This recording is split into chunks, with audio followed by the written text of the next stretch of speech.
hosting the Meet the Artist series every Thursday, and it's always nice to see some new faces. My name is Sarah Danziger. I'm the Education Program Manager here at CPW, and I'm going to make a few announcements and introduce tonight's speaker. So first up, you are kind of getting a sneak peek at one of our openings this Saturday, which will be Fred McDare Prints. It's a show curated by Vince Aletti, and if you haven't already gotten a chance to look, these are photos that he took while a staff photographer for the Village Voice. These specifically kind of cover the LGBTQ rights movement in New York in the 60s, 70s, and 80s, as well as just some queer culture that was going on at the time. We also have an opening of Bard students. They'll be presenting their thesis. These are the graduating class of 2024. They've been working really hard this week putting together a show of all their work. So if you've gotten to see any of their individual shows, their brief individual shows at Bard, this will be different and it'll be really great. So we'll be starting off here from 5 to 7. And then I would suggest moving on to our other building at 25 Diederich, which if you haven't been to is our new forever home, but we're sort of still in this rental. So, but over there we'll have the exhibition of the Bard thesis as well as an after party for Fred McDare. So we will have drinks, there will be food, please come hungry and bring whoever.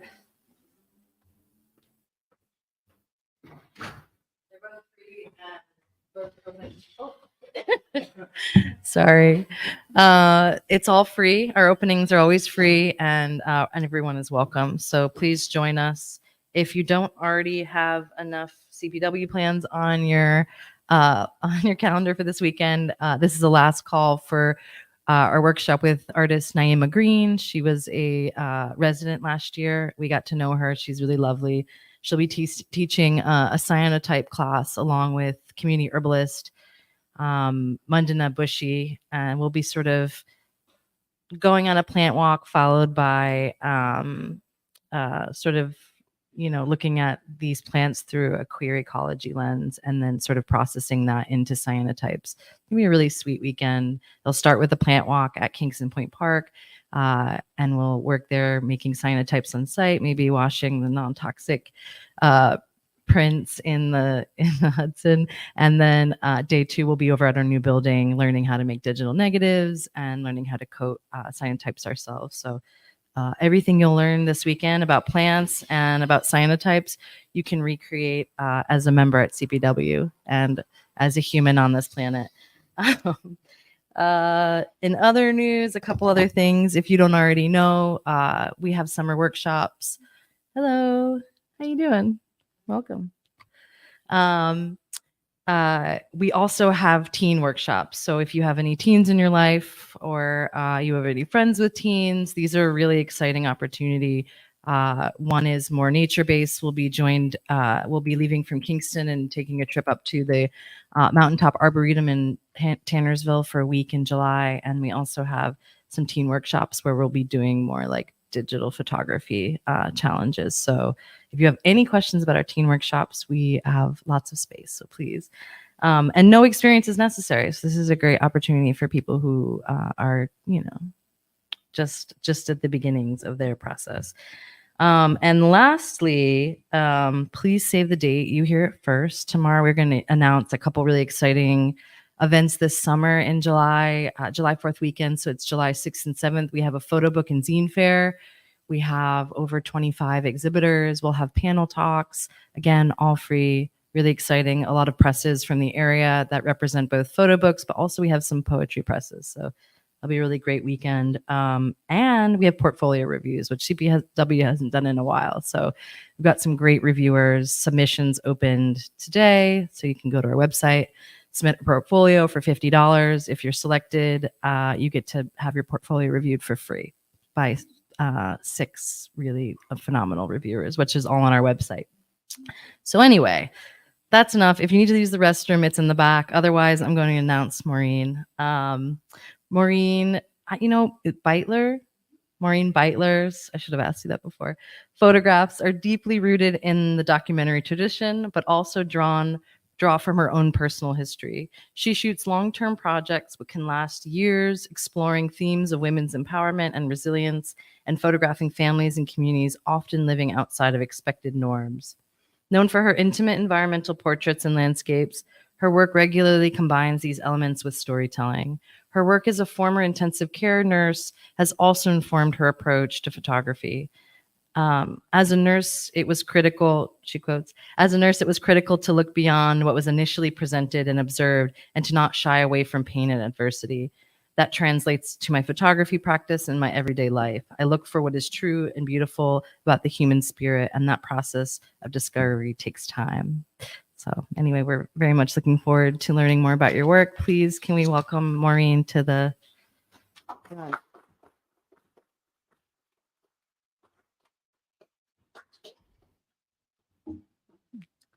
Hello, everyone. Thanks for coming. Thanks to my people for showing up here on the left, and thanks to everyone, especially CPW, Sarah, Nicole, and Adam. So I'm actually going to read a little bit because I was afraid I would get up here and my mind would just go blank. So I'm going to read my introduction and then go through the photographs. We can answer questions towards the end or even during. And yeah, we'll just take it from there. So as Sarah said, I'm going to share and talk about some images from my current project entitled To the Bone. It's an ongoing project documenting life and work on a small family farm in the Hudson Valley. This is Emily. I met her 3 years ago during the height of the pandemic, and I was immediately drawn to her. She's a single mother of 9. She manages her small farm with the help of her young daughters.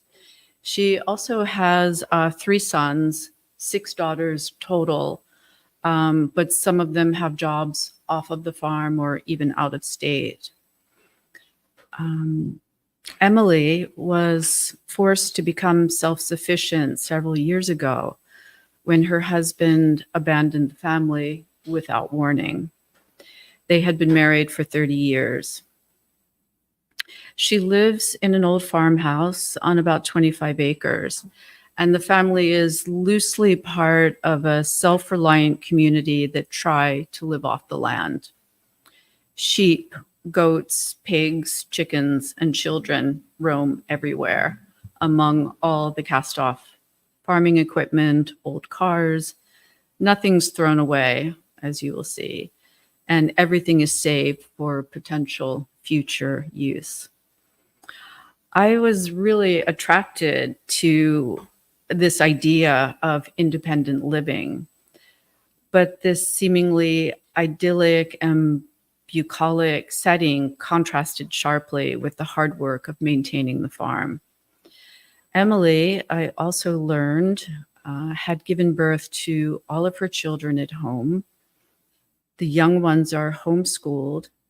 The family grows most of their own food. And I'm constantly, in awe of her, but also keenly aware of the dichotomy, the very fine balance between beauty and her struggle, loss and survival, and a longing for peace and an intense desire to keep what is yours. For Emily, that was the farm. The farm was always important, and she felt it was hers. And so far, she's managed to keep it.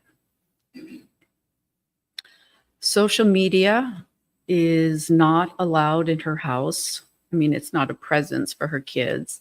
There's no TV, no computers. There are no mirrors in the house. Her kids are encouraged instead to reflect upon their relationship with nature, the land, their work, and most importantly, family and God. I'll just move on a little bit here.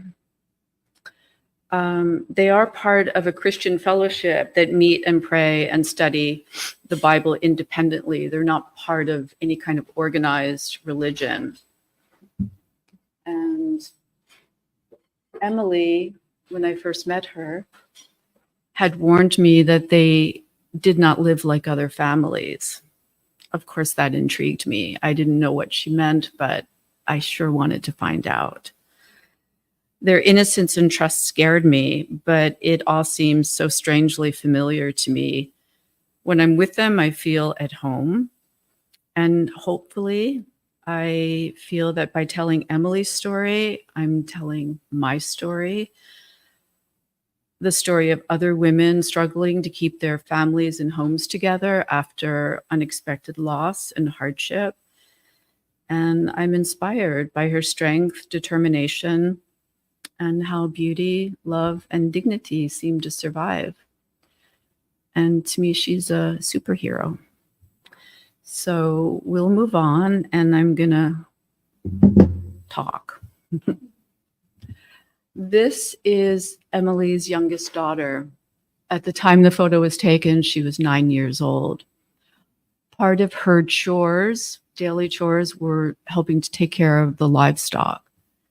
And you can see there are pigs in the photo. One of the pigs had just given birth to piglets, and it was her job to make sure they all survived. She comforted the sow during the birth process. This was just a moment. She was taking a break. This is a scene from summer. It's sort of a daily ritual. They gather together and have a meal and pray and give thanks. The man in the photo is Emily's brother. He comes several times a month to help with the heavy lifting and manual labor. The three daughters shown here in the picture are usually the ones that are helping her on the farm.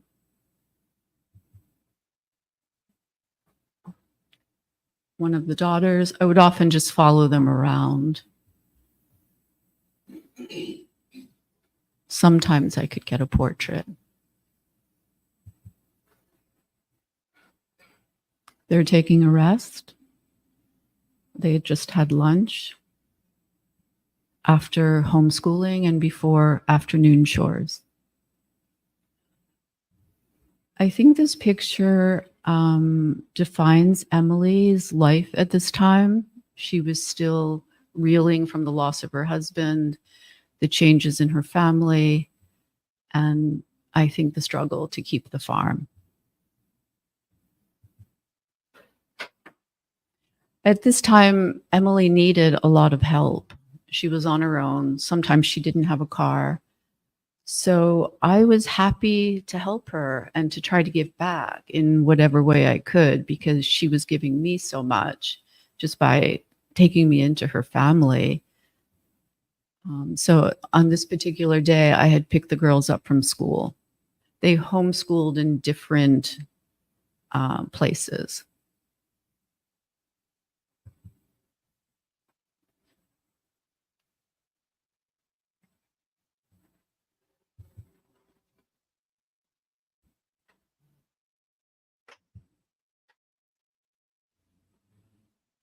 There used to be a mulberry tree on their property, and the girls liked to eat the mulberries and climb in the trees.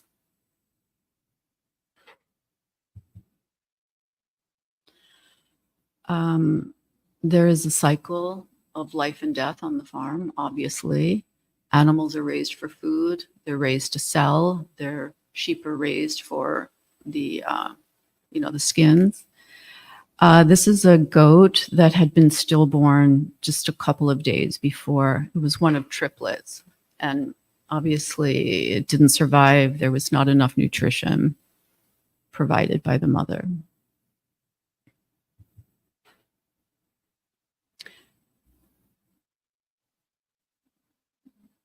This was outside of what they called the summer kitchen.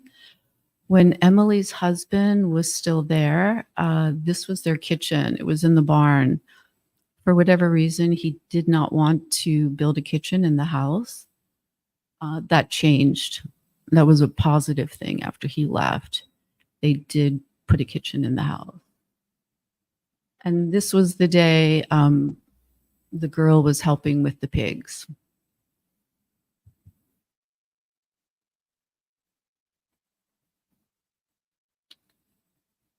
They're disinfecting the umbilical cord of the umbilical cord of one of the piglets.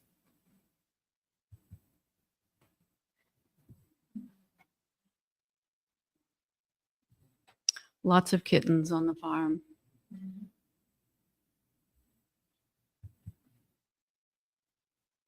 The summer kitchen.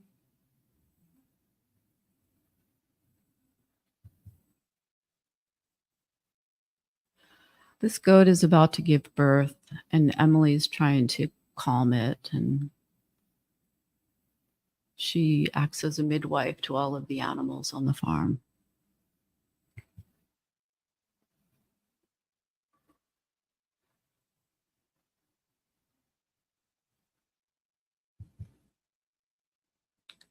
This was after helping to deliver the baby goat.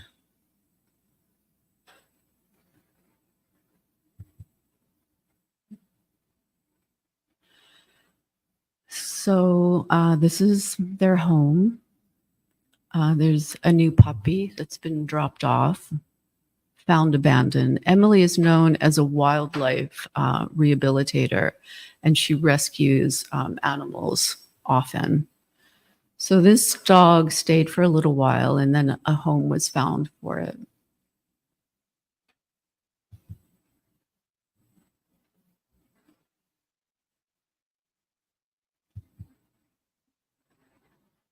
A friend of the family, and she's adopting this kitten.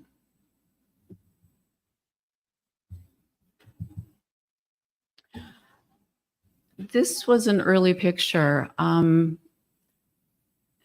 and her family were not vaccinated during the pandemic.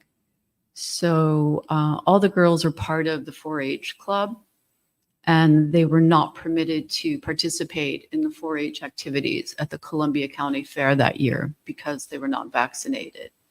So in true Emily style, she hosted an event at her house.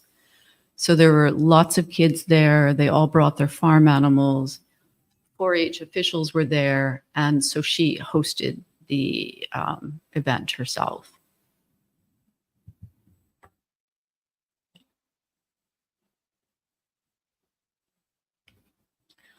As I said, the animals are raised for food.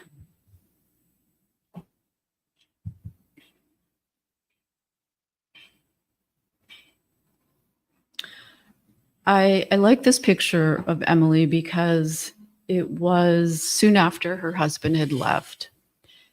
And I feel like it's just a metaphor for her watching her life go up in flames, just watching her things burn. She still wore a wedding band for at least a year and a half after they were separated.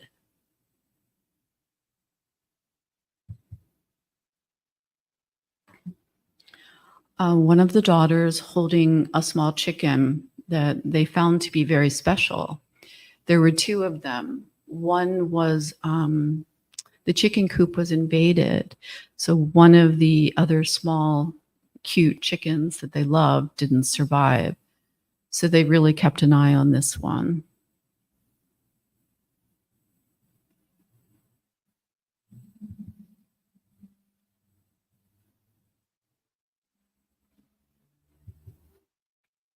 Even bringing it into the house for protection.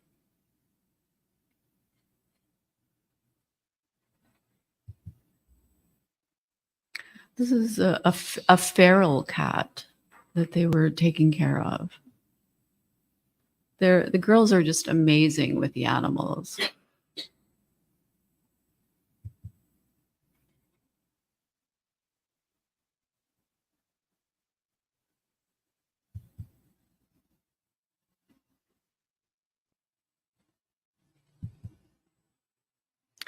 So once a year, there's a sheep shearing.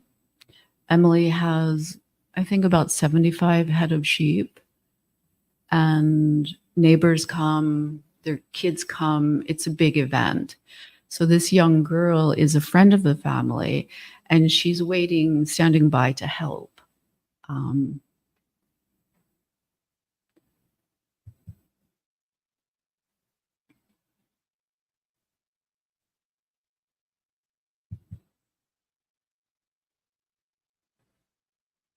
It's an all-day affair.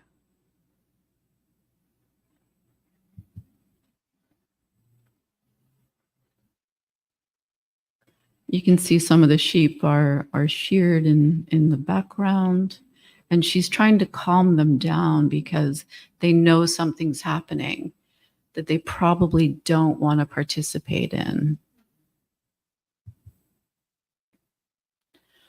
This is part of the process, and sometimes I just feel like they're doing all this work and I'm standing around trying to take pictures and make photographs, and I feel, I don't know, not good about that. So recently I put the camera down and I tried clipping the hooves myself. Just tried to pitch in, but it started bleeding and I felt terrible. Like my nursing skills were like just not effective with goats. So I stopped and I went back to taking pictures.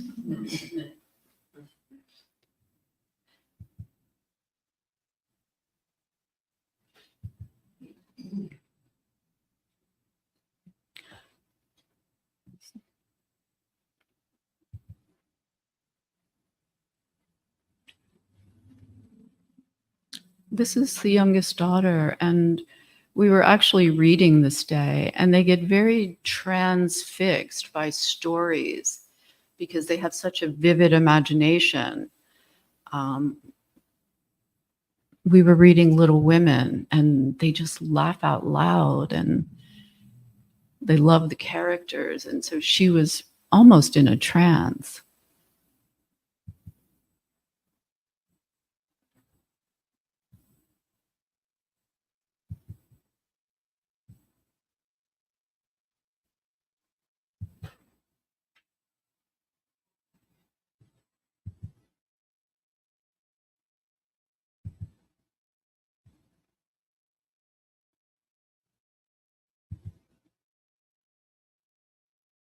So we're going to go into the house now.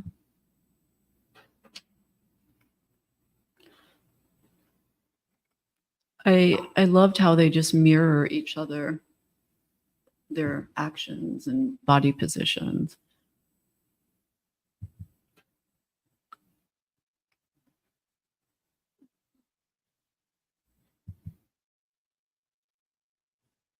Reading Madeline.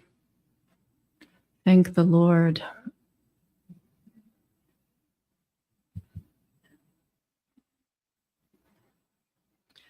This is one of the older girls, and she's wearing her bridesmaid's dress, which all the girls made. Their older sister, who's 21, recently got married. So this is a work in progress. And she was showing me her dress.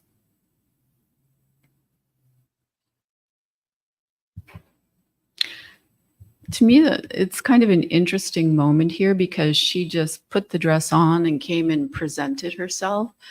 And I think I took one frame. I thought, this is not a picture.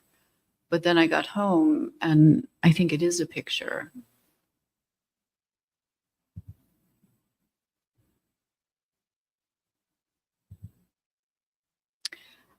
This was after the wedding.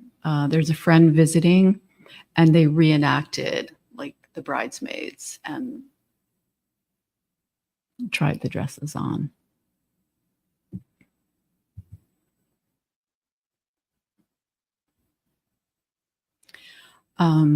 Emily's youngest daughter, it was fall, and she was going to gather maple sap.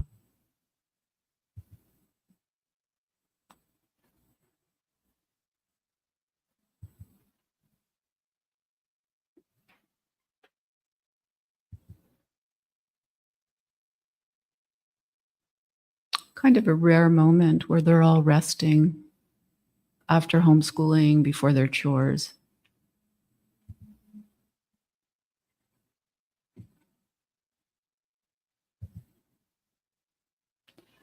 This is one of the older girls, and she recently got married. It's kind of great. Her husband is learning the skill of sheep shearing, so he will be available to help out on the farm. And here she's teaching the girls how to slaughter chickens, which they will have for dinner that night.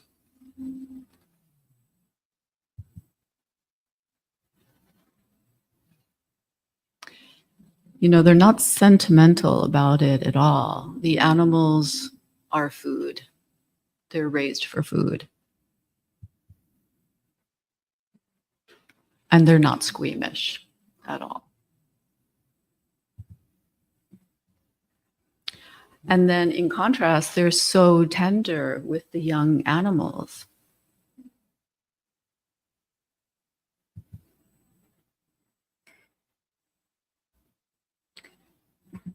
This is sort of a deceptive picture because the girl on the right looks sort of very, calm. The girl crying was playing with kittens, and the kitten was taken away from her, and she was very upset. I think eventually she did go home with one of the kittens.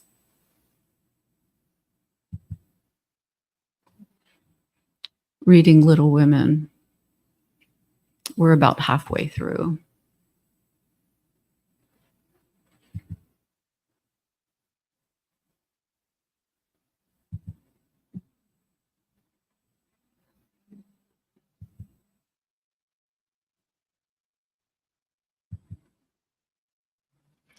As I said, Emily is an animal rescuer. Someone had cut down a tree and there were squirrels, and these were tiny squirrels when she got them.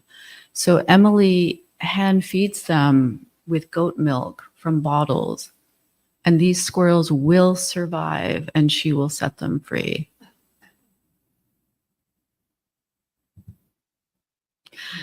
You never know what you're going to find in Emily's house.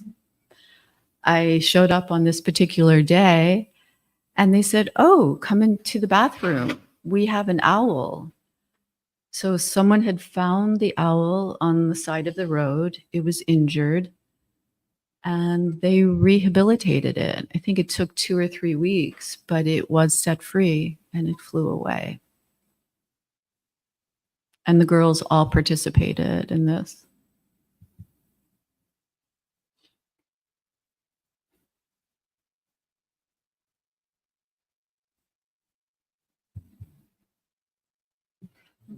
Baby raccoons. They bring the animals into the house and they care for them very tenderly.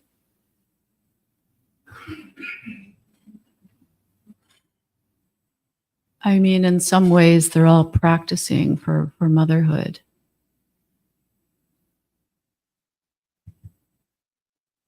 And this is the final slide. It was a rare family portrait with Emily, all 6 of her daughters. It was rare that they were all at home on the farm. And basically, they art directed the photograph. I suggested that we get a picture, a portrait. And so they chose their clothing and the colors, and there were all kinds of things that happened. It started to rain. The cat came into the frame. One of the older daughters didn't want the damn dog in the picture, but Emily's always with her dog. And I'm just going to finish with a quote by one of my first teachers, Mary Ellen Mark. "Photograph the world as it is. Nothing is more interesting than reality." Thank you so much. That's it.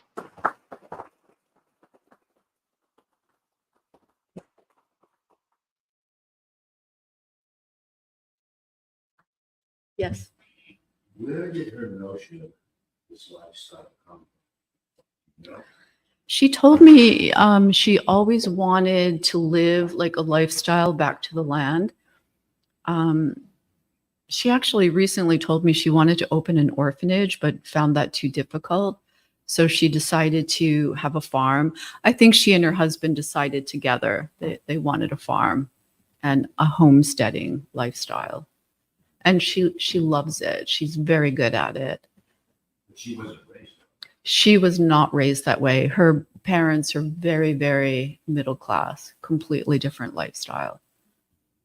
Yeah. Mhm. Yes, yes. The whole family was raised the same way. But they, they're independent. They've gone out west to work. They are around sometimes. I've never photographed them. I mean, I have. They're not great pictures in my opinion, but they're just often not around. It's the girls who are around and working the farm. Yeah. Your work is fantastic and wonderful to look at, and it seems like a dream come true what you're doing. You mean My question is for me or for them? for you. My question is, how do you finance that? Well, I am a photographer. I mean, that's what I do. I had a job. I was a nurse, so, I made some money. I have cameras. I initially, for the first couple of years, Forgive me, but you have to buy the cameras. yeah, well, I can buy cameras, I worked as a nurse. I'm not, I can buy cameras and I've had them all for a long time. And film was cheap for a while. It still is. I mean, I have my own dark room. So I was just going to say, initially, I had my medium format camera with me, loaded with black and white film. I have a huge archive of black and white imagery. And I also carried my digital SLR, which that's cheap. You can just shoot and it doesn't cost that much. And I'm not working for money. And Do you have a house? How do you well, of course, yeah. So when you say you're a photographer, I assume that you have jobs that get you money. So is that artwork here and that's the job there, or? I would say I've never made a lot of money with photography. I mean, I've made some. I recently got a grant from NIFA, which provided some funds. I apply for grants. I just recently got another grant that's going to fund this project. Occasionally I sell a print, but I don't do it for money. I had a day job for money. Yes, Sarah.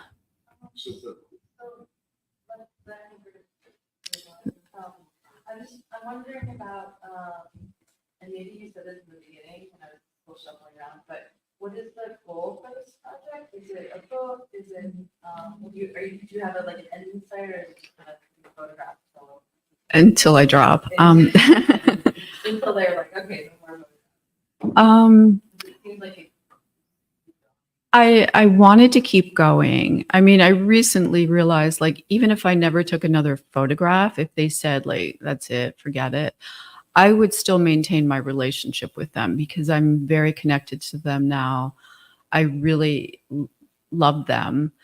And I feel like I bring something to their life, and they certainly give me a lot. The end goal at the moment, I think, is book form. Are they interested in the photos? This is really interesting. I was alone in my house for a week recently, and I mentioned it to them, like, oh, my husband's away. So they wanted a sleepover. So they all came to my house for a sleepover. Emily, 3 of the girls, the 3 squirrels, 2 puppies, 2 kittens, and a baby emu, which was a week old. So I took them into my studio. and showed them a lot of photographs from different projects. I wanted them to see that I wasn't just focused on them and their family. They were very interested. Yeah.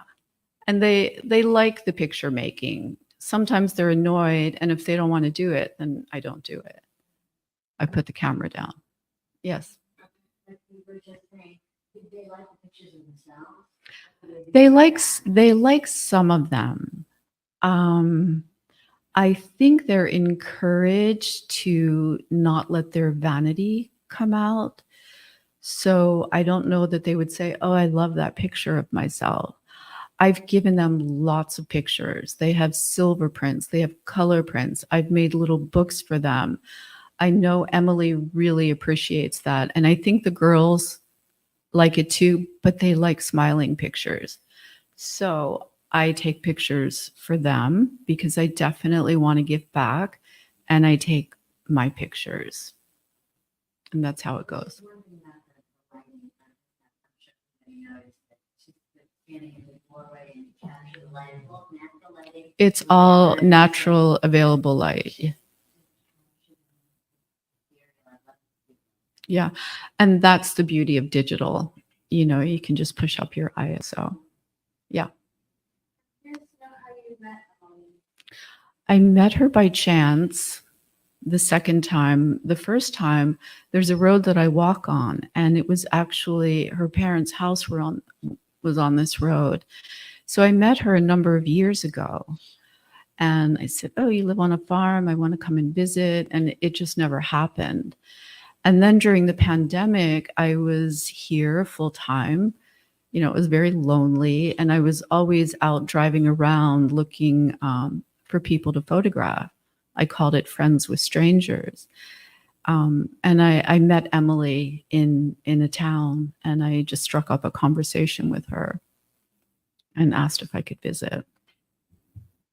Yes. Hi, I was just wondering, I don't know if I can put this in a clear way. I mean, I love the work. I just think it's Thank you. Thank you so much. so like, wow.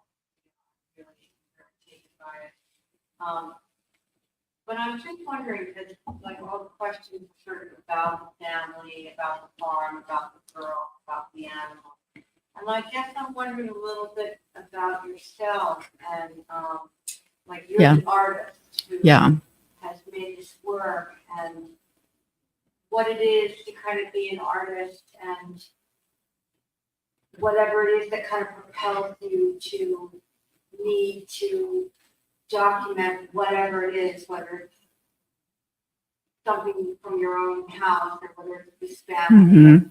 but just because it's so focused on them, and I think it's just a stellar Yeah. project. And I don't think it's missing anything, but I'm just, since you're here Yeah. to ask, you know, where it kind of fits in your artistic, you know, drive or whatever you want, like ambition or dreams or. Yeah. That's a very, very important question. And I think about it a lot. I would say the main thing I'm looking for is connection and family. And I think I got into photography initially driven by loneliness. I was living alone in New York City. I would, I don't know, just find some situation. I started in Harlem, just going up to Harlem churches, and sort of became part of that family of one particular church. Even though I was never really part of the family, it was like this inside outside kind of thing. But I taught myself photography along with, you know, many great teachers. And with this family, I mean, that's what it's about for me, just being connected, being part of a family. Of course, again, it's inside outside. I'm not really part of their family, but I'm very interested in what keeps them going, the strength. I mean, I come from a very chaotic family, so that's like a whole other story. And I can totally relate to sort of the chaos of their lives. I don't know. I mean, I'm just driven to connect with them and to have relationships. And I mean, this is sort of a generalization, but like what it is to be human. How do we get beyond our differences? You know, we look different, like their life looks completely different from mine, but underneath, you know, there's a real human connection. Does that answer your question? Yeah, there's no right or wrong answer. You know? Yeah. I really think it's a fantastic body of work. Thank you. To me, it also has a painter, like some of them look like genre paintings, Dutch, Mhm. like, you know, the light, the, many different things happening at once. I forget what the term for that in painting, but where there's like a lot of little scenes happening. Yeah. You're taking care of something and then something else. And the more you look at the painting, you're, oh, look at that. Yeah. You know, but it's stunning body of work. I would say a lot of the portraits are kind of self-portraits in a way. I mean, I see something in them that I recognize about myself, like some inner projection. It's like, oh yeah, I know this feeling. I know what this is about. Can I possibly capture it? In the early part of your description, you mentioned you have to not involved with computers, television, or that kind of technology. And I was just wondering if they were curious about the camera and that whether they wanted to be from your end, looking through and seeing the world, and was there any dialogue about Yeah, there was a period where I would take a small point and shoot with me, a point and shoot camera, and they would take pictures, and they did enjoy it. It was sort of a passing fancy. So I think they are interested. They're interested in a lot of different things. But the interest in the camera didn't really last. I'm hoping to have them over this summer and do like some photograms in the dark room or something, because they're so connected to nature. And Emily, she relies on other people with computers to look things up, and yeah. Also, when the kids grow up, like the older kids, they have cell phones, they have computers. It's interesting. Emily gave birth to all of her children at home, and her oldest daughter is a midwife. She became a nurse and she's studying midwifery. Yeah. Yes. So you were a nurse, and there's not a lot of art in nursing. It's very science based. So when did you come up with were you exposed to art, or how did you even thought of photography, or were you interested in any art before, or how did it go?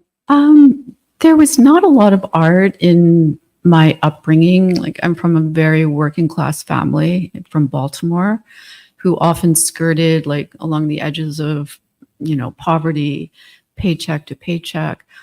But when I was like 19, my sister, who was younger, had a boyfriend who was a photographer. He had been a New York City photographer. He had fallen through the cracks. He'd become an addict, and so, but somehow he found a job in a camera store in Baltimore. He was living with my parents. He was older than we were, and I mean, he stole all this camera equipment, and he set up a dark room in my parents' house. So I was 19, and that was my first exposure to like the analog process. That's all there was then. And making pictures and seeing them developed. And I was so interested, but I just didn't have the foundation to pursue it at that point. I had to grow up a little bit. I had to figure out a way to support myself, which was nursing. Nursing is, I mean, it was amazing. It just provided a foundation for me to be able to go out into the world and pursue other things. So I needed to get out of Baltimore at a certain point. And I moved to New York and I started taking classes at ICP and just started shooting. Yeah. So my answer is there's always a way to pursue art. The photos that are shown here, are they film or digital? These are all digital, all color, obviously, but it's all digital.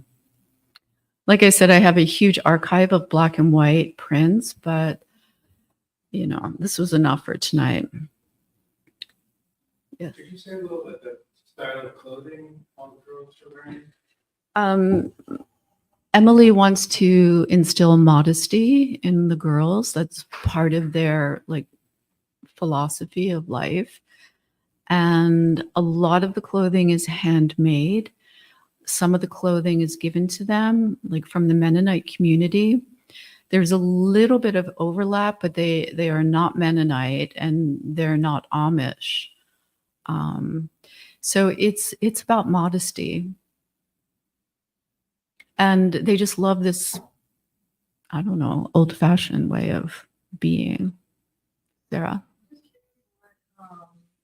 What Emily and her husband, what's their background? Did they come to this out of choice, or were they raised in these other communities and they were taking what they liked about them? It was a total choice. Emily is from a very middle-class family. Her father is a psychiatrist. And, you know, they come from means. As I said, and I think her husband also came from a middle-class family. I know they have property in Columbia County.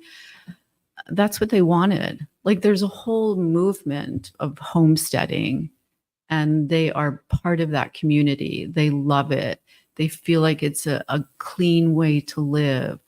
They don't like government control. They want to just be independent. And so it was a choice. They were not forced to live that way.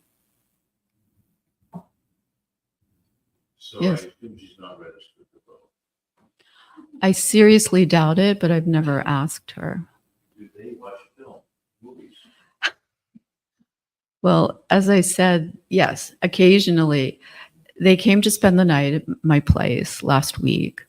It was the first time they'd come into my world. And that's what they wanted to do. They wanted to watch a movie. And the movie they chose was 7 Brides for 7 Brothers, like a movie from 1954. And it's so politically incorrect. I don't know if you've ever seen this movie, but the brothers like kidnap, you know, these women from town and they're held captive. So it becomes like, what's the syndrome? Stockholm syndrome. Yeah. So then the women fall in love with the brothers. But that was their choice. And they were just laughing out loud. They loved it. So, yes. What they think about the process of winning their trust, because how was the relationship at the beginning, what have been the moments in which they were critical for you, and in which way have you come to this point? Yeah, I think it goes to somebody what asked you about how do you suspend judgment? You know, you know, Yeah. agree with many things that you see on there, but in which way do you reconcile that? That's a really interesting, yeah. I'll start with the judgment because I can be a very judgmental person. It's something I have to sort of fight against. But when I'm photographing and looking for pictures, you know, I love the FSA photographers. I mean, that was my inspiration. I suspend judgment. And when she said to me, we don't live like other families, I said, there's not going to be any judgment here. I find them beautiful. It's just like this amazing struggle to survive, and her spirit is indomitable. I it's amazing. I have no judgment. Like, follow me into other areas of my life and you'll find it, but not when I'm photographing. And what was the first question? Oh, trust. Well, I think like the judgment feeds into that. I think she could sense there was no judgment on my part. And I think just showing up repeatedly and helping her, being like a mother's assistant sometimes, or whatever I could do. I didn't want to show up and just take pictures. I really wanted to give something back. And I think it was just being there. And it's been 3 years. So she did start to trust me. And I love the kids. I mean, I just love being with them. And maybe it's my lost childhood or something, but just playing with them. Yes. Why do you think she allowed you to photograph initially before you first met her? I think she needed a friend. Her husband had just left. She was in a lot of pain. And I think she needed a friend. So she must have at least suspected in some way, felt in some way, this person that maybe I could be friends with. Yeah. Well, you know, the kids are very photogenic, and I'm not the first person who's wanted to photograph them.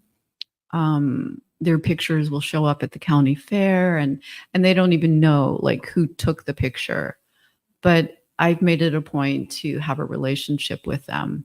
And as I said, if I never took another photograph, I would maintain that relationship because I feel like we're friends.